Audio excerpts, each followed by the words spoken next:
Ladies and gentlemen, hello and welcome to MasterChef South Africa. Before we get started today, we are joined by a visionary, an iconic man. His name is Kulegani Zumu, and he has recently reached 500 subscribers on his YouTube channel. Everybody welcome Kulegani Zumu to the show. Alright, so Mr. Zungu, first and foremost, thank you so much for joining us today. It is a pleasure to finally meet you, and I'm sure our fans are so happy to meet you. So I just wanted to ask one question. How did you do it? People are flabbergasted. People are saying, we've never seen the likes of this on YouTube before. People are saying that they envision you to be the next biggest YouTuber possibly on the globe. Do you have anything to say for yourself? Yeah, thank you for having me here today. No, so I just wanted to let you guys know just how I did it. It was a very quick and easy process, but I'm very, very proud of myself. So what I did was I just continuously cooked. It's all about the consistency. It's all about working hard. It's all about praying. And so I just wanted to let you guys know that that's the key, that's the formula to success. This is not only a leap for me, but it's a giant leap for South Africa, man. I can promise you that the food industry is about to change, man. But thank you so much for having me. Can't wait for you guys to see my food, and I can't wait to meet the fans, I love all of you, and God bless you. Well, ladies and gentlemen, there you have it. The creator and founder of Kule's Kitchen right here on our very soil. We can't wait to see him a little bit later. We can't wait to see what he has in store for us. And it was lovely for you to tune in. Thank you so much, and we'll see you next time on MasterChef South Africa. Okay. But on a serious note, guys, I just wanted to say thank you so much for the 500 subscribers. It has been a crazy journey. It's been happening so fast, and I'm having so much fun so far. It's tough. Let me not lie to you, it's quite challenging, and I've been learning a lot. Yeah, there's still a lot more that I need to do for you guys. I'm still going to finish my Around the World series. I want to start a tips and tricks kind of playlist as well at some stage, just so that you guys can learn the stuff that I'm learning along the way, right? I'm reading a lot of books, and I'm taking courses and so on and so forth, just to improve my skill, as a whole. So I want you guys to learn the same thing that I'm learning, just to make things a lot easier. I'm learning about knife skills, I'm learning about poaching eggs, this, that, and the other. So I want you guys to learn all of that.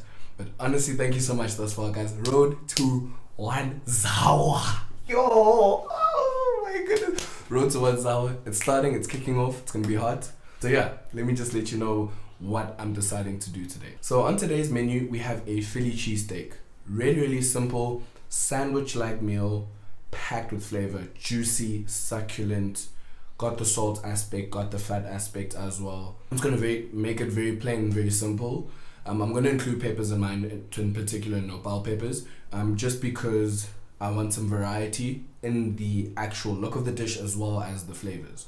So it's such an easy thing to do, but it's so good. I was in Philadelphia with one of my really good mates. We decided now, let's actually try it. We're here, so we might as well try, the staple. It blew me away. It felt like the meat was melting in my mouth. I said, no. This is crazy. So, funny enough, at the time, I wasn't even very big on cooking or big on food, but I was still like, no, man, this thing is ridiculous. Let me load this up. I'm doing the North American series. I might as well, incorporate something classically American, so to speak. So, yeah, I decided to do a chili steak. Philly cheesesteak. The whole process of it is very, very simple. I'm just going to start off with cooking my onions and my peppers, lay that to the side, then I'm going to slightly, shred my steak. So you can use a ribeye steak or sirloin steak. I think I'm going to go with sirloin purely because that's actually my favorite kind of steak. Don't forget that. So, yeah, that's what I'm going to do. Just pan fry sirloin steak, but I'm going to make sure it's thinly sliced beforehand. So the meat is going to cook super duper quickly. I'm not trying to do anything fancy. High heat, flash, done. Then add the rest of our ingredients on. We've got our sandwich. So, and the cheese as well. Particularly with the cheese, they used provolone cheese. I've never ever heard of provolone cheese before, but it looks quite good. And apparently the flavor itself is not overwhelming, which is why it works well in the sandwich. I'm not going to use that, to be honest. I'm just going to probably use some mozzarella, purely because it's also quite difficult to find provolone cheese, and in Santa our options are limited. I'm going to use some mozzarella cheese. Just put it on as the steak is cooking in the pan so that it melts at the same time. Fold it over, shove it into my sandwich, and we're good to go. So I'll show you the process. Very quick, very simple, very easy. No pairings for this one, unfortunately. You can pair with a beverage of your choice. Yeah, no pairings for this one, unfortunately. But it's still staple American dish, and it's very powerful, very delicious, stock standard. Quite difficult to get it wrong, but Yeah, I guess we'll see, huh? So thank you so much to all of you for coming. All 500 of you. It's actually probably like 500 and what? 50 watt, 560 watts at this point. Yeah, thank you so much to all of you. To all of you guys who are new, please hit the notification, right? So you know when I drop. I don't drop on a specific day every week, even though I say I do, but I'm in live every day. So yeah, I try my best to drop every week. Some weeks I can't drop, but within a 2 week span, I'll definitely drop. That goes without saying. So thank you so much for subscribing, right? Thank you so much for the likes and the comments. I love every minute of it. Let's get started.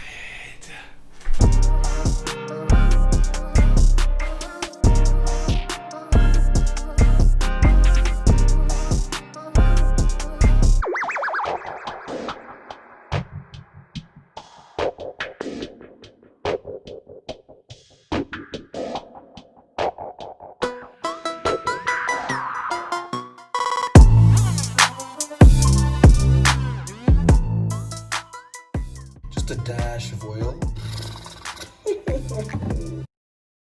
So due to the fact that the Philly cheesesteak was born out of street vendors, they tell you that the quickest way to order it is first by number, secondly by which type of cheese you want, and then with or without onion. So if you go to a street vendor, you need to say one whiz without, meaning one Philly cheesesteak, the whiz type of cheese, and without any onions. So I found that quite interesting. So the point is to caramelize the onions, but because obviously that's going to make them very, very sweet. But I'm just going to add 2 pinches of salt, just to add a little bit of flavor.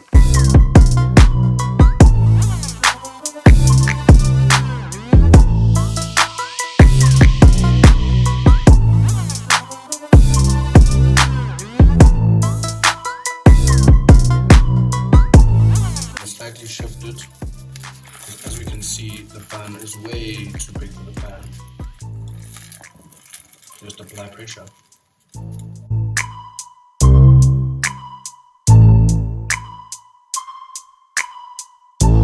See, so I've run into a ton of sinew, right? That's what we don't like, okay? No. Maybe you can take a little piece of the meat off, but you can see at least it's thinly sliced. We don't want chunks, it's a sandwich. So we can't have chunks, so all of this needs to go.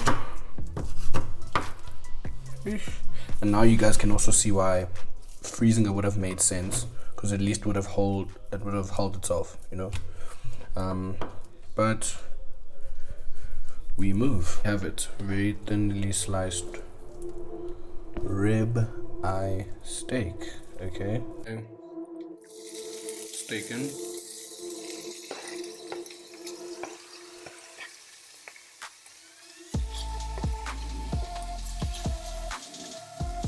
I want to make sure it's spaced out. Okay. There's a reason why I'm using a spatula, and that's to flip the meat. I will show you why in a bit. I think that's enough. Okay.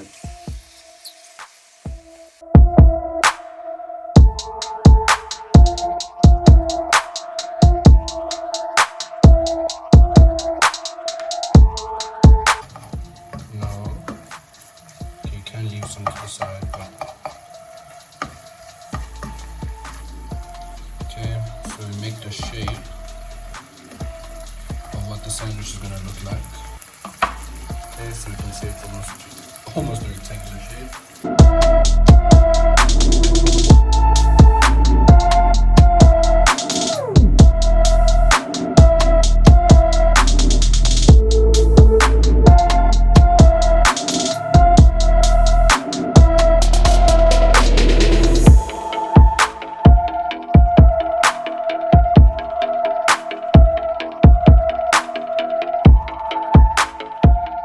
Yo, Oaks, I'm exhausted, yo. Whew. Whew. But it's time for the taste test. Okay, so aesthetically, solid 1 out of 10.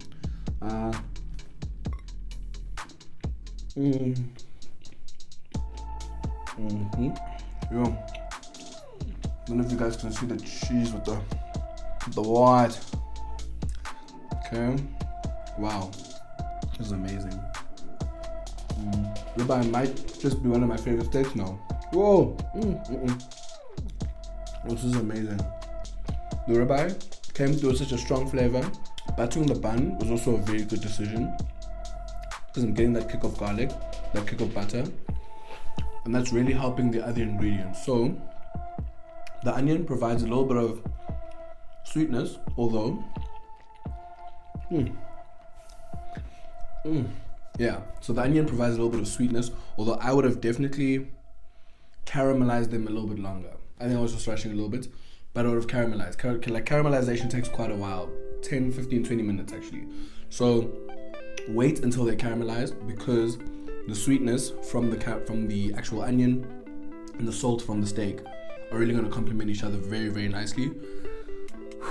You're going to end up with a banger, okay? Cheese. Put as much cheese as you can. Like I put about a slice, I put 2 slices in this specific helping. I would have added 3, you know, just for a little bit of extra cheese, just for that gooey, that vibe. Besides that, this is an incredible meal. I think you can actually serve this to anyone in the family and everyone will enjoy it. I'm gonna go test my family out just now. But I think this is just amazing. There's quite a heavy salt content, so do watch out with spicing the onions, spicing the steak as well. Yeah, so there is quite a heavy spice aspect to it, so just be careful with that. The salt aspect, sorry. So be careful with that. But besides that, I think for me it's incredible. Like it's actually, hold on. I'd have this on a date. Alrighty guys, so unfortunately we have reached the end of the episode, but thank you so much for watching. Next week I'm doing something very different, very interesting. Still part of North America, but not where you think. Yeah, you won't see this one coming. First time I'm going to be doing it. It's quite healthy. You know, I don't like healthy food, so you know, moving on to the healthy side is going to be quite interesting. But I think you're going to enjoy the next episode, and I hope you enjoyed this episode. Yeah, please let me know how you think, how you feel in the comments, and let's move to 1 hour. I know we can do it, guys. Let's keep trying. But honestly, thank you so much, guys, and I will see you folks